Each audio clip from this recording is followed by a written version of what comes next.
Hello दोस्तों, स्वागत है आपका अपने YouTube channel hi fi study में। दोस्तों, कोऑर्डिनेट ज्योमेट्री का आज हमारा थर्ड क्लास है। इस क्लास में देखिए पीछे बचे हुए कुछ क्वेश्चंस को हम सॉल्व करेंगे।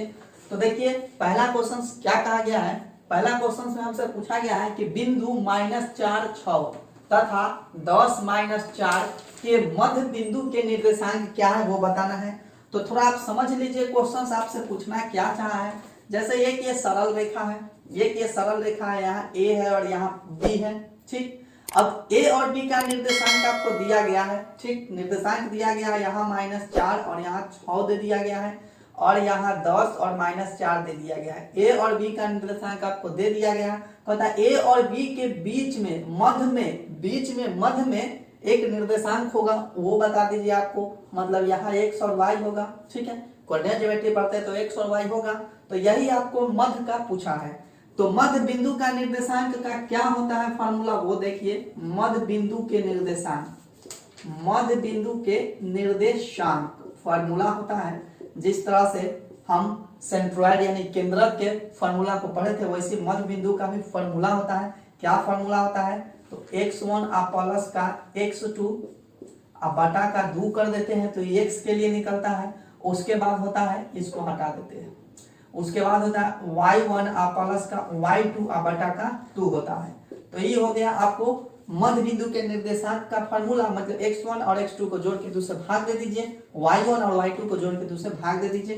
तो दे लेते हैं भाग। x1 पहले ही बता चुके हैं कि पहला वैल्यू x, दूसरा वैल्यू y, यहाँ भी x और y होता है। तो x1 मतलब -4 और प्लस का x2 मतलब x2 कितना है 10 है। अब बटा क्या हो जाएगा 2 हो जाएगा।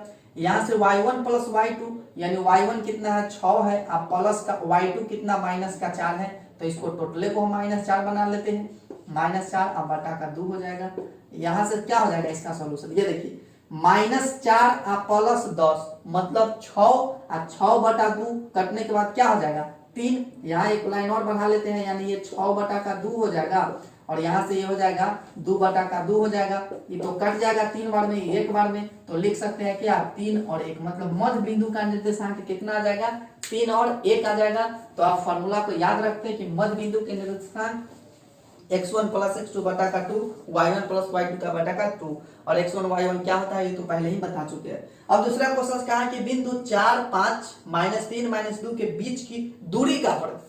आपसे दूरी का वर्ग पूछ दिया गया। हम तो दूरी का फॉर्मूला जानते हैं। हम दूरी का फॉर्मूला क्या जानते हैं? दूरी का फॉर्मूला जानते हैं √x1 - x2 का होल स्क्वायर प्लस का y1 - y2 का होल स्क्वायर। यही ना जानते हैं दूरी का फॉर्मूला। तो ये हो गया दूरी का फॉर्मूला, लेकिन हमसे पूछा है दूरी का वर्ग। ये हो गया दूरी का फॉर्मूला और ये दूरी का क्या पूछ लिया हमसे, ये वर्ग पूछ लिया है। तो ई स्क्वायर से रूट क्या हो जाएगा कैंसिल हो जाएगा। मतलब सीधा हमारा वैल्यू कितना निकालना है x1 - x2 का स्क्वायर प्लस y1 - y2 का क्या करना है स्क्वायर करना है। हमसे दूरी का वर्ग पूछा तो दूरी का फॉर्मूला ये होता था और स्क्वायर करना है। वर्ग मतलब स्क्वायर करना है। स्क्वायर से जानते हैं कि रूट कैंसिल हो जाता है।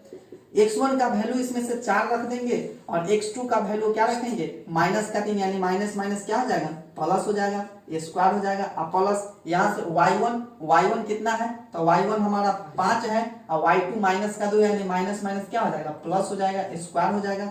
ये 7 का स्क्वायर और प्लस इधर भी 7 का स्क्वायर 49 और प्लस का 49 मतलब 98 कितना हो जाएगा 98। और आप इसको स्क्वायर यूनिट बोल सकते हैं। ठीक है, स्क्वायर यूनिट बोल सकते हैं, आपको आंसर स्क्वायर यूनिट में ही रहेगा। तो 2 क्वेश्चन समझ ली। अब चलते हैं तीसरे क्वेश्चन की तरफ।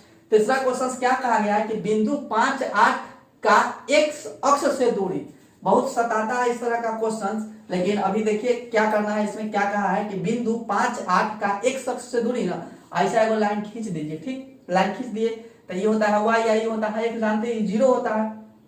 और ये 5 8 करने का क्या मतलब 5 x का वैल्यू है और y 8 y का वैल्यू है। 5 जो है x का वैल्यू है, 8 y का वैल्यू है।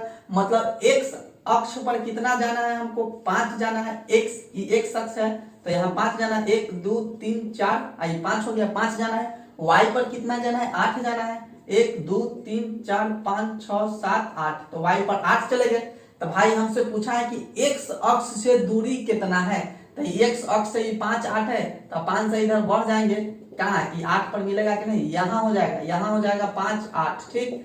तो हमसे पूछा है कि x अक्ष से दूरी, तो x अक्ष से दूरी 8 हो जाएगा, वही कहता है कि y अक्ष से दूरी तो क्या हो जाता है 5 हो जाता है। इस तरह से बना x अक्ष से कितना दूरी पर है y, देखते हैं 8 है ना, वही पूछता है कि y अक्ष से दूरी, तो y अक्ष से कितना पर था, 5 पर था, y अक्ष से देखिए कितना पर गया है, इधर 5 गया है। तो इस तरह से निकाल लेते हैं, ठीक। अब चलते हैं चौथा क्वेश्चन की तरफ। ये चौथा क्वेश्चन से कई बार रिपीट हुआ है क्वेश्चन, ये सेम टू सेम क्वेश्चन कई बार रिपीट हुआ है। समझते हैं क्या कहा गया है।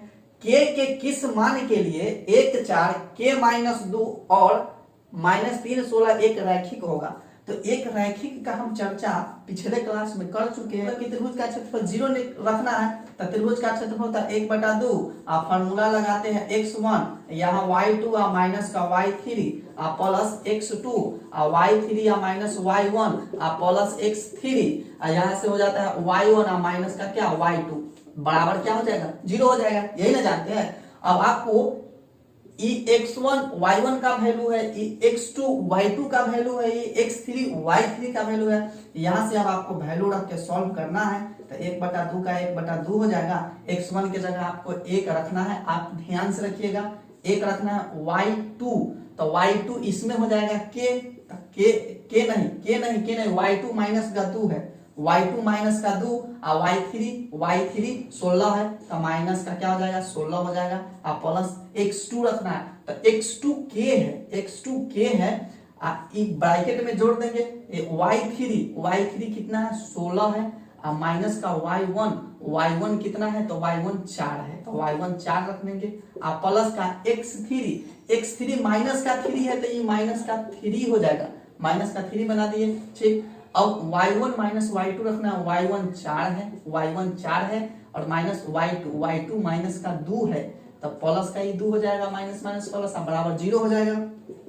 इसको सॉल्व करते हैं, 1/2 यहाँ से 1 का 1 हो जाएगा, ये देख लीजिए गुना कर लीजिए इसको, -2 और -16 तो माइनस का कितना हो जाएगा 18 हो जाएगा, प्लस यहाँ से k 16 में से 4 जाएगा तो क्या बचेगा 12 बचेगा, ये हो जाएगा 12 का k माइनस का, ये देखिए 4 और 2 6 और 6 गुने माइनस का 3 यानी 36 का माइनस का 18 हो जाएगा, ठीक है। यहाँ से अब क्या हो जाएगा वो जरा देख लेते हैं, बराबर 0 हो जाएगा यहाँ।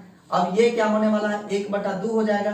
अब सबको हम सॉल्यूशन कर देते हैं, तो इसको क्या करते हैं 1/2 है नहीं 1/2 है, इस सब के बटा में आ जाएगा, अब बटा में आ जाएगा, अब बटा वाला 0 के साथ गुना हो जाएगा, तो ये 0 हो जाएगा, ठीक। ये 2 जो है इसके साथ गुना होकर 0 हो जाएगा, कोई फर्क नहीं पड़ेगा, ये हो जाएगा माइनस का 18 और प्लस का 12 के और माइनस का 18 और बराबर क्या हो जाएगा 0।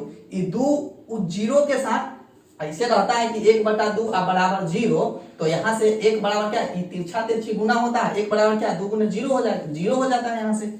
तो इस हिसाब से अब क्या देख लेते हैं हम यहाँ 12 के बराबर -18 को उधर भेज देते हैं, तो दोनों 18 कितना हो जाएगा 36, ठीक। तो यहाँ से k बराबर कितना है कट जाएगा 3 बार में, तो k बराबर कितना हो जाएगा 3 हो जाएगा। तो इस तरह से अगर कभी पूछ लिया जाता है कि 3 को वैल्यू दे करके और एक रैखिक होगा, तो रैखिक करने का मतलब कि त्रिभुज का क्षेत्रफल बराबर क्या हो जाएगा 0 हो जाएगा।